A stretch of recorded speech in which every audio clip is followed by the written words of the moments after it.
The yellow school bus hadn't even turned a corner when it began. Karen's voice, sharp as broken glass, cut through the quiet morning. "Don't you dare stand there, little girl.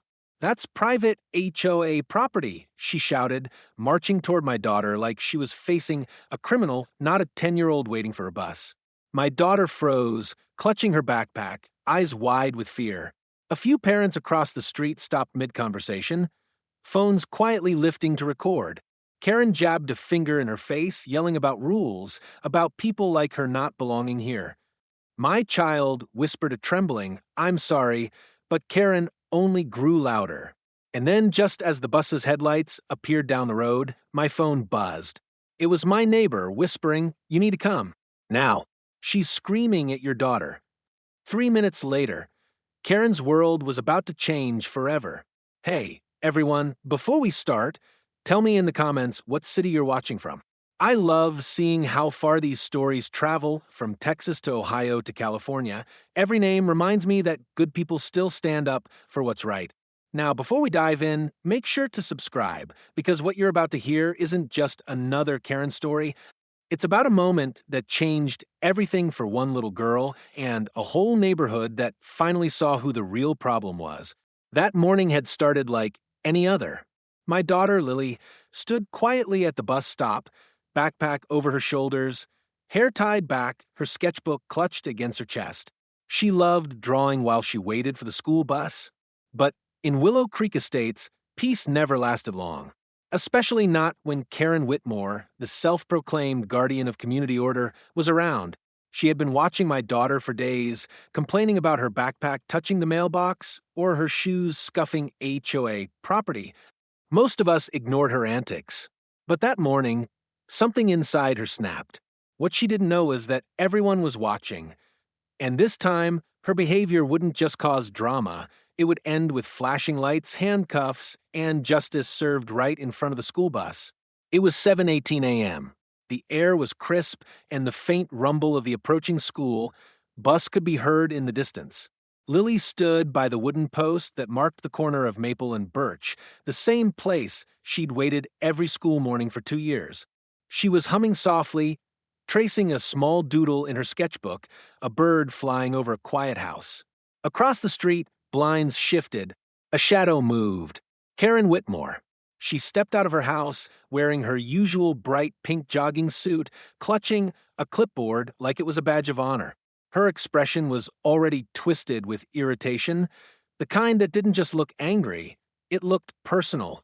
Karen's sneakers hit the pavement, fast and loud. "Hey, hey," she shouted, waving one hand. "You can't stand there, young lady. That's HOA property." Lily froze, startled. Her small hand closed around her pencil, like it could protect her. Sorry, ma'am," she whispered. "I'm just waiting for my bus." Karen scoffed. "Oh, I know what you're doing. You've been drawing on that post again, haven't you? I saw your little scribbles yesterday." Lily blinked, confused. "That wasn't me. Don't you lie to me." Karen barked, stepping closer. "You kids think you can do whatever you want here because your parents don't teach you respect." A woman across the street, Mrs. Henderson, paused mid-step while watering her plants. She frowned, watching. A couple of kids, waiting further down the street, glanced over. The tension was thick enough to feel it in the air. Karen leaned in, her face inches from Lily's. "This is why our neighborhood's going downhill. People like your father, please don't talk about my dad," Lily murmured, her lip trembling. That sentence hit something inside Karen. Her eyes narrowed. "Oh, so you know what he did?" Lily's brows furrowed. "What do you mean?" "Typical," Karen muttered. "He breaks HOA rules, and now his kid does too. Like father, like daughter." Lily's eyes began to glisten. "I didn't do anything wrong," she whispered. "Then why are you standing on private property?" Karen snapped, pointing at the patch of sidewalk that barely touched the HOA's designated landscaping. "It's just the bus stop. Don't talk back to me." Karen's voice grew louder, trembling with misplaced rage. Phones came out. Mr. Rhodes, the neighbor who always left for work late, pulled his car over and started recording from his window. Even the bus driver, still approaching from a distance, could see something was wrong. Karen kept shouting. This is vandalism. This is trespassing. I'm calling the police. She pulled out her phone, dialing with theatrical purpose, making sure everyone could see. Hello? Yes, I'd like to report a disturbance, a child causing damage to HOA property.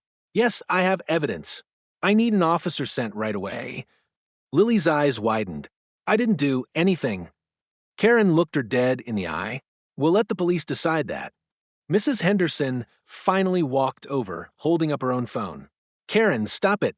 She's a child. You're being ridiculous. Ridiculous? Karen spun on her. You don't live near her father's house, do you? You don't see what I deal with, his yard, his woodpile, his attitude. It's all connected.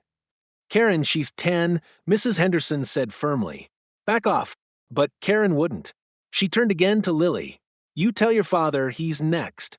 He'll learn what happens when you break my rules. Tears finally slipped down Lily's cheeks. She tried to step back, but Karen's shadow followed. The bus screeched to a stop a few houses away, the driver staring in disbelief. And then Lily's small voice broke the silence. My dad didn't do anything wrong. You're just mean. The crowd gasped, soft but audible.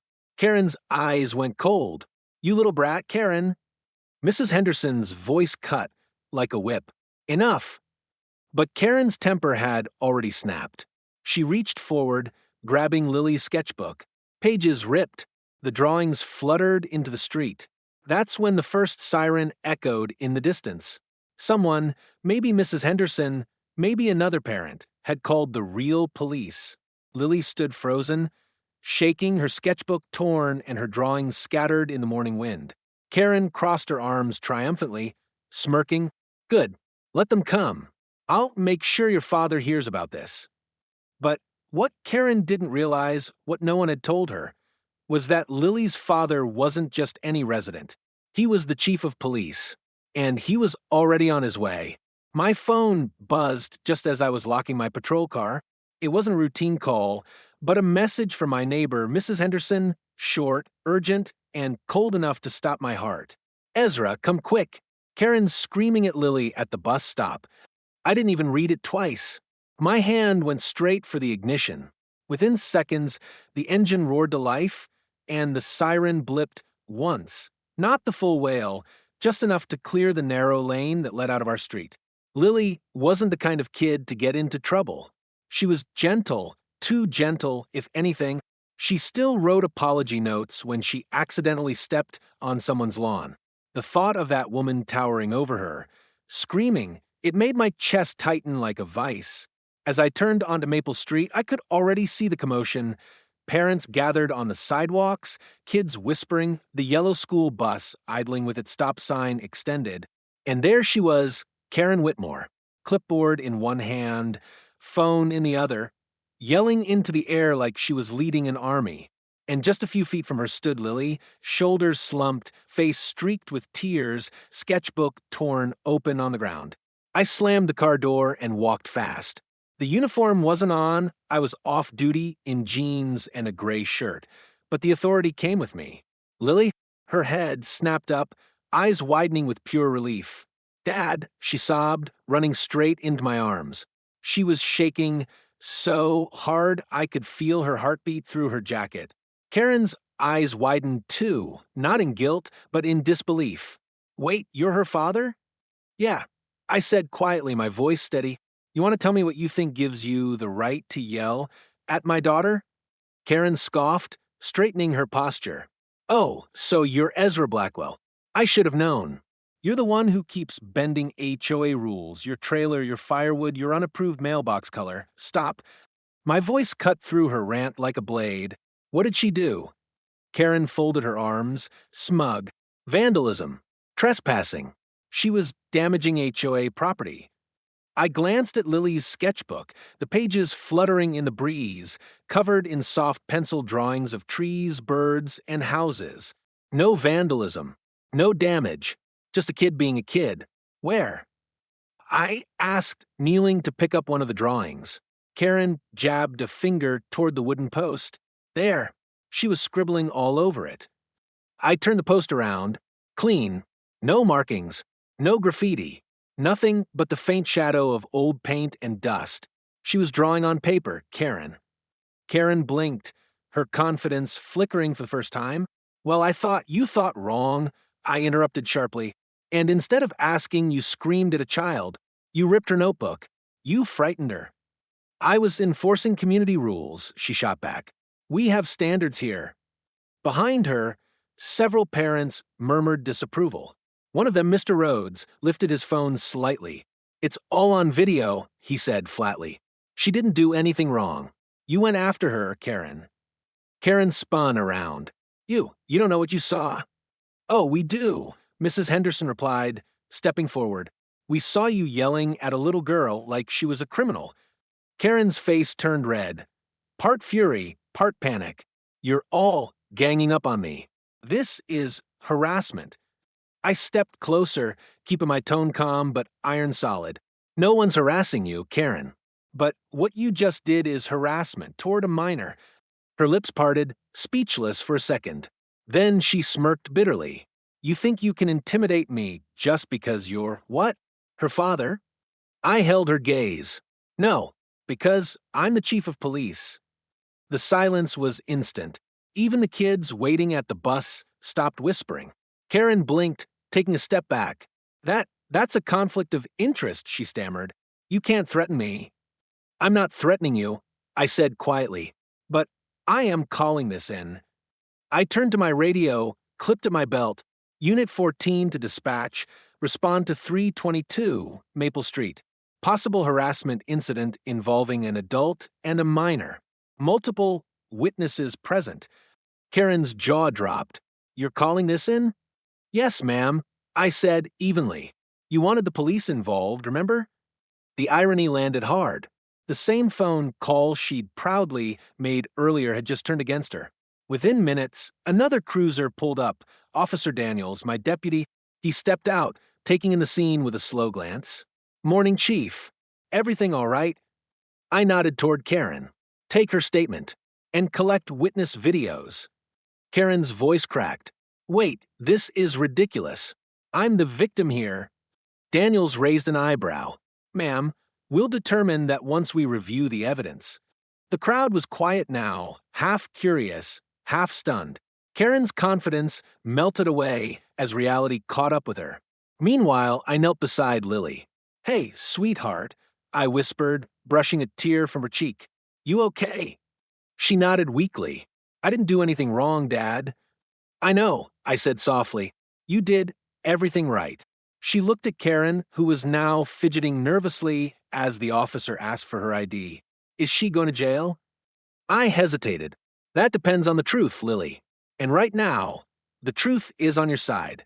Behind us, Karen's voice trembled as she tried to talk her way out of it. You can't arrest me. I'm the HOA president. I run this community. Daniels glanced at me. I gave him a small nod. Do your job. Karen froze as the officer guided her gently toward the cruiser. Wait, this is insane. You can't, but the crowd had turned away. The same neighbors she used to intimidate now stared in quiet satisfaction. As the car door closed behind her, the sound of a lock echoed across the street, sharp, final, and poetic. Lily gripped my arm tighter. Dad, she whispered, is it over? I looked at the empty sidewalk, the fluttering pages of her drawings, and the faint shimmer of police lights reflected in the morning sun. Yeah, I said softly. It's over. But deep down, I knew. This wasn't just about one morning. This was about every family she'd bullied, every child she'd scared. And today, justice finally caught up with her. The street had never been this quiet before. Even the morning birds seemed to pause, as if they too were waiting to see how far justice would go. Karen stood beside the police cruiser, hands trembling, voice wobbling between denial and outrage. Officer Daniels kept his tone calm but professional. Ma'am, he said, multiple witnesses have given statements. We have video evidence showing you verbally harassing a minor. That's not harassment. Karen shouted, her face flushed. I was educating her about the rules. Parents these days don't teach respect. Daniels tilted his head slightly, unimpressed. Educating a 10-year-old by ripping her sketchbook and screaming in her face? Karen hesitated, looking around, but the crowd wasn't on her side. Not this time. Mrs. Henderson stood near the mailbox, arms folded, watching with the quiet fury of someone who'd seen too much. Mr. Rhodes held up his phone. "It's all right here," he said. "Every word." I stepped closer, not in anger, but in control. My voice was low, firm, the kind of tone that ended arguments before they began. "Karen, I want you to listen to yourself. You called the police over a child waiting for a school bus. You accused her of vandalism. You tore up her sketchbook in front of everyone. And now you're standing here pretending you're the victim." Her voice cracked. You're twisting this. You think just because you wear a badge, you can embarrass me in front of everyone?" I looked her straight in the eye. "No, Karen. You did that yourself." For the first time, she had no words. Just a flicker of realization behind her glare. The first hint that maybe, just maybe, she had gone too far. Officer Daniels turned to me. "Chief, you want to review the footage before we file?" I nodded.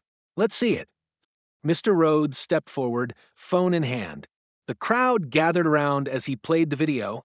The shaky footage captured everything: the tone, the aggression, the moment Karen grabbed Lily's sketchbook. And there, crystal clear, her words echoed through the speaker. "People like you don't belong in this neighborhood." That sentence hit harder than any shove. You could hear the gasps in the background, adults muttering, kids whispering. The footage ended right before the sirens came. Daniels exhaled slowly. That's enough for a misdemeanor harassment charge. Karen's face went pale. "You can't be serious." "Over a misunderstanding." I crossed my arms. "You called this on yourself, Karen. And for once, the HOA rules won't save you." She turned to me, desperate. "I was just trying to protect the neighborhood. You people always twist everything I do. I built this community." "Then you should have treated it like one," I said softly. Daniels gently motioned her toward the cruiser. She resisted at first, trembling hands, muttering under her breath, but there was no more fight left in her. When the handcuffs clicked, she froze completely. Am I being arrested?" Daniels nodded. "Yes, ma'am. You have the right to remain silent." Tears welled up in her eyes, not of guilt, but humiliation.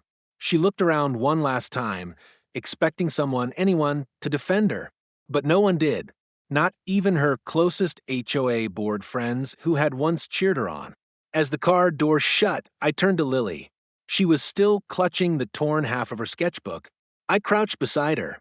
"Hey," I whispered, "we'll fix this, okay?" She nodded slowly, her voice small. "I didn't mean to cause trouble, Daddy." "You didn't," I said, brushing her hair back gently. "She did. You just stood up by being kind." Mrs. Henderson stepped forward, holding out a few of the scattered sketches. "She's a wonderful artist, Ezra. Don't let this woman take that from her." Lily smiled faintly. "Thank you." The bus driver honked softly from down the road. "Everything all right now, Chief?" I looked up at him, nodding. "Yeah, go ahead. The kids are safe." Lily hesitated. "Can I still go to school?" I smiled. "Of course you can. And tonight, we'll buy a brand new sketchbook, the biggest one they have." She hugged me tightly before climbing onto the bus. As it pulled away, I stood in silence, watching her wave through the window. The crowd slowly began to disperse. Conversations buzzed in low tones, half relief, half disbelief. Some neighbors came up to shake my hand, others to thank me for finally standing up to Karen. Mrs. Henderson sighed. Took long enough for her to face consequences. "Yeah," I said, staring at the cruiser disappearing down the street. But it's not just about her. It's about every person who ever thought they could use fear to control others. For years, Karen had ruled this neighborhood through intimidation, fines, threats, humiliation. But this time, her own actions had written the ending. Later that day, the HOA board held an emergency meeting. The videos had already spread online. The local news picked up the story under the headline: HOA president arrested after confronting child at bus stop. By evening, her resignation letter was circulating, and as the sun set behind the quiet rows of houses, a strange peace settled over Maple Street, the kind that comes only when the truth finally wins. But what no one expected was what Karen would do next. By noon, the story had already spread across the entire neighborhood. People whispered at the mailboxes, group chats were buzzing, and for the first time, the word Karen wasn't being used behind closed doors. It was everywhere. The HOA office, usually Karen's personal kingdom, had turned into a war room. A few board members stood outside in shock, scrolling through videos on their phones, shaking their heads. She actually went after a child. One muttered, "I told her she'd take it too far one day." At the police station, I sat quietly in the observation room as Officer Daniels finished booking her. She wasn't in a cell yet. She was pacing in the interview room, still clinging to the last fragments of her pride. "This is a misunderstanding," she barked, slamming her palms on the table. "I know my rights. I've done nothing wrong." Daniels sighed, tapping the folder on his clipboard. "You've been charged with harassment, property damage, and public disturbance. We have multiple witness statements, plus video evidence. I suggest you sit down and cooperate." "Property damage? Over a sketchbook?" she sneered. "It's paper." "It's evidence," he replied. Karen turned toward the mirror, the one-way glass behind which I was standing. For a second, her eyes seemed to sense me there. She lifted her chin defiantly. "Of course. He's watching, isn't he? The big man. The chief himself. You all just want to humiliate me." Daniels didn't respond. He just noted something on his report and stood up. "We'll get your lawyer down here. In the meantime, I suggest you think about what you did." When he left the room, I stepped in. Not as the chief, but as a father. "Karen," I began, voice calm, measured, "you know why you're here." She crossed her arms, avoiding eye contact. "I was protecting my neighborhood." I nodded slowly. "By screaming at a 10-year-old? Her face tightened. "You wouldn't understand. People like you move in, ignore the rules, change things. Someone has to maintain standards. There was again people like you." The same venom she'd spat at Lily, now dressed in self-righteous words. I stepped closer. "You've been using your position to bully people for years. You fined families for having a flag that didn't match your color chart. You threatened to tow an elderly man's truck for parking it 5 inches too close to the curb. And now you've traumatized a child." Karen's voice cracked for the first time. I didn't mean to scare her. She reminded me of someone. I paused. "Who?" She swallowed hard. "My daughter. She used to draw, too." That silence between us felt heavy. Like for one fleeting moment, the steel walls around her pride began to bend. But it didn't last. Her shoulders squared again. "It doesn't matter. You'll twist that, too. You all want me gone." I sighed. "No, Karen. We just wanted peace." I left the room then, letting the officers handle the rest. But even as I walked down the hallway, I couldn't shake that image of her, proud, broken, and completely blind to the harm she'd caused. By the evening, she was released on bail, but the damage was irreversible. News vans had shown up outside her house. Reporters knocked on doors, neighbors whispered, and the HOA board announced an emergency vote to remove her as president. When she returned home, cameras caught the moment, her face pale, lips pressed into a thin line as she pushed past reporters, shouting questions. One clip aired that night. "Ms. Whitmore, is it true you harassed a child at the bus stop?" No comment. "Are you stepping down from the HOA?" No comment. Behind her, the lights of her once perfect suburban home flickered in the dusk. Meanwhile, Lily sat beside me on the porch, her head resting on my arm. The sunset cast an orange glow over the quiet street. "Dad," she whispered, "why was she so angry?" I took a slow breath. Some people's sweetheart carries storms inside them, and when they see light like yours, it reminds them of what they've lost. She nodded softly, not fully understanding, but calm. Mrs. Henderson walked over with 2 cups of cocoa. "She's gone," she said simply. The board voted her out. They even gave Lily a public apology at the meeting. Lily's eyes widened. "Really?" I smiled. "See, the truth always wins. But just as peace seemed to return, the phone buzzed again, a message from Daniels. Chief, she's refusing to let go. Just filed a complaint against you. Claims you abused authority. I couldn't help but let out a weary sigh. Of course she did. Mrs. Henderson shook her head. Some people don't learn until they lose everything. I looked down the street, Karen's house, still lit up, blinds drawn tight. Maybe, I said quietly, that's exactly what's about to happen. Because the next morning, when the warrant came through, it wasn't for harassment. It was for false police reporting and child endangerment. Karen Whitmore had just crossed the line from arrogance to criminality. And this time, there was no escape. The following morning, the neighborhood looked strangely different. Not because the houses had changed, but because the silence was cleaner, peaceful. The kind of silence that only comes after years of noise finally stop. For the first time in forever, parents stood at the bus stop without tension. Kids laughed freely. Even the mailman, who'd spent years being scolded by Karen for blocking her driveway, smiled as he waved from his truck. But peace doesn't always mean closure. At 9 a.m., my phone rang again. Officer Daniels. Chief, just a heads up, she's being processed again. The DA approved the new charges. I rubbed my temples. What's the final list? False police reporting, harassment of a minor, and destruction of private property. Plus a restraining order. She can't come within 200 feet of the bus stop or your family. I exhaled, the kind of breath that carries months of built-up tension. Good work, Daniels. He hesitated, then added, Sir, she broke down in holding. Said she didn't think it would go this far.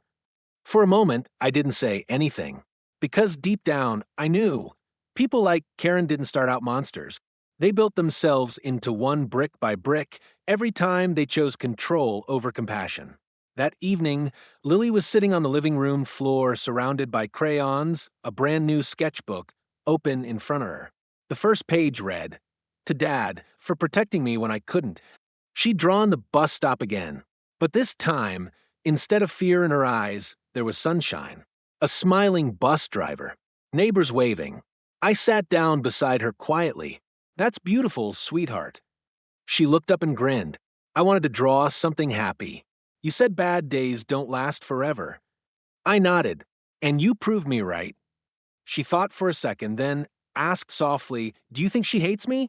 That question hurt in a way no badge could protect me from. No, I said gently. I think she hates herself. And sometimes, people like that take it out on the world. She nodded, her tiny fingers smudged with color. I don't hate her, she whispered. I just feel sorry for her. That simple sentence hit harder than anything Karen had said in weeks. My 10-year-old understood something most adults didn't. Mercy wasn't weakness. It was power. 2 days later, Karen's mugshot hit the local news. The story headline read, HOA president charged after false police call and child harassment.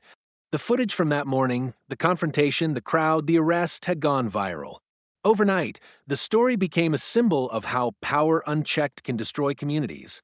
The HOA board announced her permanent removal. They even passed a motion to ban any future president from acting unilaterally without majority vote. Change was happening, real overdue change. Neighbors began to talk again, to laugh again. One by one, people started returning decorations Karen had once forced them to remove, porch flags, wind chimes, even Christmas lights in November. It was like color had returned to Willow Creek. That weekend, we hosted a small barbecue.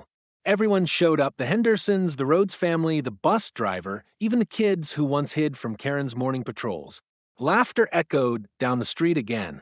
During dinner, Mrs. Henderson clinked her glass and said, Here's to Lily for being brave enough to stand tall when adults couldn't. Lily blushed, hiding behind her plate of fries. I smiled. And here's to neighbors who didn't stay silent. Applause followed, warm, genuine.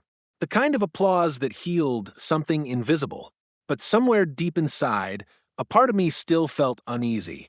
Justice had been served. Yes, but something about Karen's eyes that day stuck with me. They weren't just angry. They were empty. And I knew people like her didn't fade quietly. That night, after everyone left and the porch lights dimmed, I checked the security feed one last time before going to bed. Everything looked normal. Quiet streets, the glow of porch lights, a faint hum of crickets. Then, just before midnight, a motion alert flashed on my phone. Camera 2, front yard. I opened it instantly. The screen showed a figure standing across the street, half hidden under a street lamp. A woman, stiff posture, pink jogging suit, clipboard in hand. She stared at my house for a full minute. Then, slowly, she turned and walked away into the darkness. I didn't sleep much that night, because justice might have caught up with Karen Whitmore, but the storm inside her wasn't done yet. The next morning dawned cold and quiet. A thin layer of fog hung over Willow Creek Estates, softening the sharp edges of the world that Karen Whitmore had once ruled like a queen. The kind of silence that comes after a storm, when the shouting is gone and only truth remains. I brewed my coffee and stepped out onto the porch. Across the street, a moving truck was parked in front of Karen's house. Two men in overalls carried out boxes while she stood on the porch, arms crossed, face pale and tight. No reporters this time, no board members, just a woman who had finally run out of power.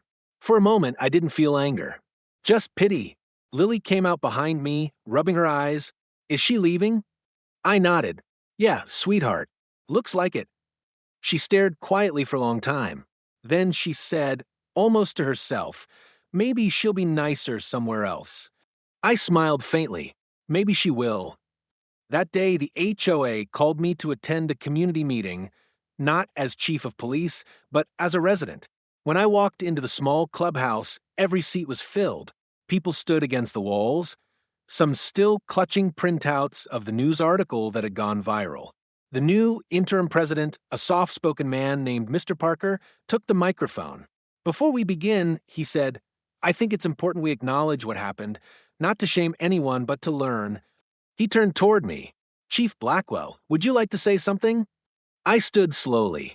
Every eye turned to me, but I didn't want applause. I wanted understanding. I'm not here as an officer today, I began. I'm here as a father who watched a neighbor take out her frustration on a child. We all saw what happened. But the truth is, we all let it happen for too long. The room fell silent. I could see faces lower, nodding slightly. For years, Karen ruled through fear, threats, fines, humiliation. And we said nothing, because we thought silence kept the peace. I paused, letting the words hang heavy in the air. But silence isn't peace. It's surrender. And when we let bullies lead, good people suffer. Mrs. Henderson wiped at her eyes. Mr. Rhodes raised his hand slightly. You're right, he said. We should have stood up sooner. I nodded. Standing up isn't always about fighting. Sometimes it's just about saying enough. The crowd murmured in agreement. Mr. Parker stepped forward again. From this day forward, he said, the HOA will run differently, transparently, democratically, and with empathy. No one here should ever feel afraid to live in their own home. Applause filled the room, not the loud, performative kind, but soft and genuine.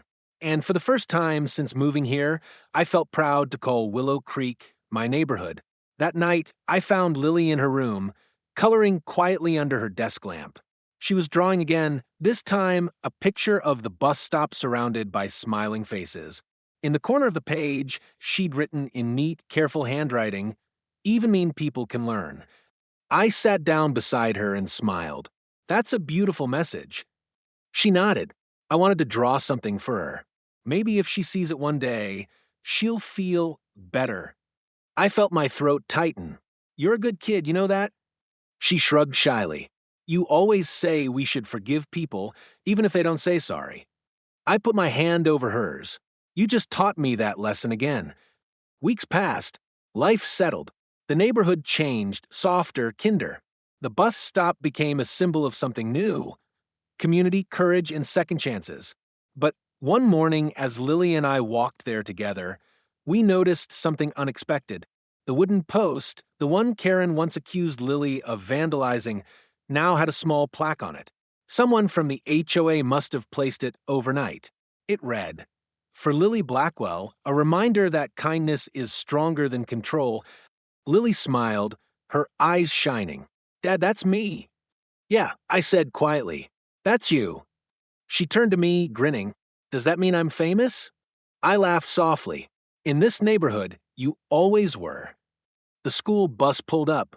As she climbed the steps, the driver gave her a little salute. The same driver who had witnessed everything. Stay strong, kiddo, he said warmly. You made a lot of people braver. She giggled, waved at me through the window, and disappeared into the bus. I watched it drive away, the morning sun glinting off the metal, and felt a peace I hadn't known in months. Karen's house stayed empty for a while. Rumor had it she'd moved to another county, smaller place, no HOA. Maybe she'd start over. Maybe she wouldn't. But either way, the story of that bus stop had already done its work. It reminded everyone bullies may hold power for a while, but truth always outlasts fear. And sometimes the strongest act of justice is simply choosing to be kind. If you believe no child should ever face hate or humiliation in their own neighborhood, share this story. Speech Balloon, tell us in the comments, what city are you watching from? And if you've ever stood up for someone who couldn't stand up for themselves, know this, you made the world a little safer. Subscribe for more real-life stories of justice, courage, and redemption, because every small act of kindness can change a life.